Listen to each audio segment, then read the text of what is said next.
കാസർഗോഡ് കുമ്പളയിൽ ഗതാഗത നിയമലംഘനത്തിന് കൂട്ടത്തോടെ നോട്ടീസ് അയച്ചതിൽ ഗതാഗത വകുപ്പ് ഇപ്പോൾ ഇടപെട്ടിരിക്കുകയാണ്. ചലാൻ വൈകിയേക്കാൻ കാരണമെന്താണ് എന്ന് അന്വേഷിച്ച് റിപ്പോർട്ട് സമർപ്പിക്കണമെന്ന് ഗതാഗത മന്ത്രി. 2023 മുതലുള്ള ഗതാഗത നിയമലംഘനങ്ങൾക്കാണ് മോട്ടോർ വാഹന വകുപ്പ് ഒന്നിച്ച നോട്ടീസ് അയച്ചിരുന്നത്. ഇപ്പോൾ അതിൽ ഗതാഗത മന്ത്രി ഒരു കാര്യം നിർദ്ദേശിച്ചിരിക്കുകയാണ്.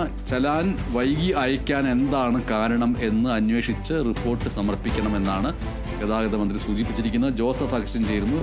ജോസഫ് അഗസ്റ്റിൻ, ഇതിൽ കാസർഗോഡ് ഈ കുമ്പളയിൽ ഗതാഗത നിയമലംഘനത്തിന് കൂട്ടത്തോടെ നോട്ടീസ് അയച്ച വാർത്ത നേരത്തെ ജോസഫ് അഗസ്റ്റിൻ റിപ്പോർട്ട് ചെയ്തിരുന്നു. ആ വിഷയത്തിൽ ഗതാഗത വകുപ്പ് ഇപ്പോൾ ഇടപെട്ടിരിക്കുന്ന പ്രധാനപ്പെട്ട കാര്യം എന്ന് പറയുന്നത് ചലാൻ വൈകി അയക്കാൻ കാരണം എന്താണ് എന്ന് അന്വേഷിച്ച് റിപ്പോർട്ട് സമർപ്പിക്കണമെന്നാണ്.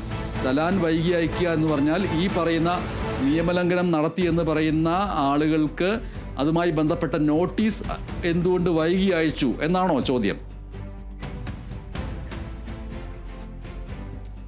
ബനേഷ്, ഇത് സംബന്ധിച്ച് അതായത് കേരള വിഷൻ ന്യൂസ് ഇത് സംബന്ധിച്ച് വാർത്ത പുറത്തുവിട്ടിരുന്നു. കാസർഗോഡ് ജില്ലയിലെ തന്നെ ഏറ്റവും പ്രധാനപ്പെട്ട പാതയായ ബദിയടുക്ക കുമ്പള റോഡിൽ കുമ്പള ടൗണിൽ സ്ഥാപിച്ചിരിക്കുന്ന ക്യാമറയിൽ നിന്നാണ് ഇത്തരത്തിൽ 500-ലധികം ആളുകൾക്ക് ഈ ഗതാഗത നിയമലംഘനങ്ങൾക്ക് പിഴ ലഭിച്ചത്. അതായത് 2023 മുതലുള്ള തുക, അതായത് പിഴ ഒരുമിച്ച് ഇവർക്ക് നൽകുന്ന ഒരു സാഹചര്യമാണ് ഉണ്ടായത്. പല ഘട്ടങ്ങളിലായി നടത്തിയ നിയമലംഘനങ്ങൾക്കാണ് ഇത്തരത്തിൽ ഒരുമിച്ച് പിഴ നൽകിയത്. ഈ ഒരു കാര്യത്തിലാണ് ഈ MVDയോട് ഇപ്പോൾ ഗതാഗത വകുപ്പ് മന്ത്രി KB ഗണേഷ് കുമാർ വിശദീകരണം ചോദിച്ചിട്ടുള്ളത്.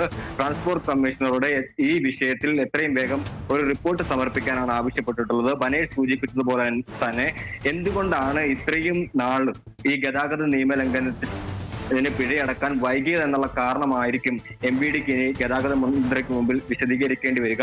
അതായത് ഇലക്ട്രോണിക് ചെല്ലാൻ വഴിയുള്ള ഇത്തരത്തിൽ നിയമലംഘനങ്ങൾ പിടികൂടിയാൽ ഇലക്ട്രോണിക് ചെല്ലാൻ വഴിയുള്ള പിഴ 15 ദിവസത്തിനുള്ളിൽ ഇവരെ അറിയിക്കണമെന്നുള്ളതാണ് നിയമം.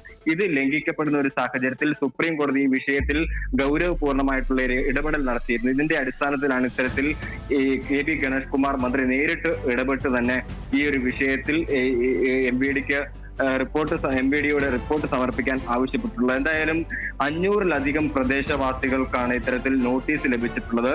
ഈ ക്യാമറ പ്രവർത്തനരഹിതമാണ് എന്നാണ് ഇതിൽ പലരും കരുതിയത്. ഇവർ പറയുന്നത് ഇത്തരത്തിൽ ഈ ക്യാമറ പ്രവർത്തിക്കുന്നുണ്ട് എന്ന് ഞങ്ങൾ മനസ്സിലാക്കിയിരുന്നെങ്കിൽ ഇത്തരത്തിൽ ഉള്ള ഈ നിയമ ലംഘനങ്ങൾ ആവർത്തിക്കപ്പെടില്ലായിരുന്നു എന്നുള്ളതാണ് ഈ പ്രദേശവാസികൾ വ്യക്തമാക്കുന്നത്.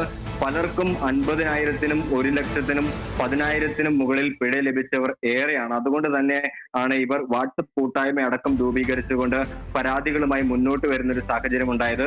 ഇവർ വാട്സപ്പ് കൂട്ടായ്മ രൂപീകരിച്ച് ആളുകളെ സ്വരൂപിക്കുകയും മാത്രമല്ല ഇവരുടെ പരാതികൾ ഒന്നടങ്കം MVDക്കും ബന്ധപ്പെട്ട അധികൃതർക്കും അയച്ചു നൽകുകയും ചെയ്തിരുന്നു. മാധ്യമ വാർത്തയെ ശ്രദ്ധയിൽപ്പെട്ടതിനെ തുടർന്നാണ് ഗതാഗത മന്ത്രി ഈ ഒരു വിഷയത്തിൽ ഇടപെട്ടിട്ടുള്ളത്. ഈ ട്രാൻസ്പോർട്ട് കമ്മീഷണറോട് ഈ ഒരു വിഷയത്തിൽ വിശദീകരണം നൽകണമെന്നാണ് പറയുന്നത്. ബനേഷ് സൂചിപ്പിച്ചതുപോലെ തന്നെ എന്തുകൊണ്ടാണ് ഈ പിഴ നൽകാൻ ഇത്രയും വൈകിയത് എന്നുള്ള കാര്യമായിരിക്കും പ്രധാനമായും MVD ഗതാഗത മന്ത്രിക്ക് മുമ്പിൽ വിശദീകരിക്കേണ്ടി വരിക. മാത്രമല്ല ഈ 15 ദിവസത്തിൽ കൂടുതലുള്ള ഇത്തരത്തിലുള്ള പിഴകൾ അതിനുള്ള നിയമ പഴുതുകളും ഏറെയാണ്. അതുകൊണ്ട് തന്നെ ഈ ഒരു കാര്യത്തിൽ പിഴ ഈടാക്കാൻ മോട്ടോർ വാഹന വകുപ്പിന് സാധിക്കുമോ എന്നുള്ളത് വലിയൊരു നിയമപ്രശ്നമായി തന്നെ നിലനിൽക്കുന്ന ഒരു സാഹചര്യമുണ്ട്. അതുകൊണ്ട് തന്നെയാണ് ഇത്തരത്തിൽ ഈ ഒരു വിഷയത്തിൽ ഗൗരവപൂർവമായിട്ടുള്ള ഒരു ഇടപെടൽ ഗതാഗത മന്ത്രിയുടെ ഭാഗത്തുനിന്ന് ഇപ്പോൾ ഉണ്ടായിരിക്കുന്നത്. ബനേഷ്. ശരി ജോസഫ് അഗസ്റ്റിൻ.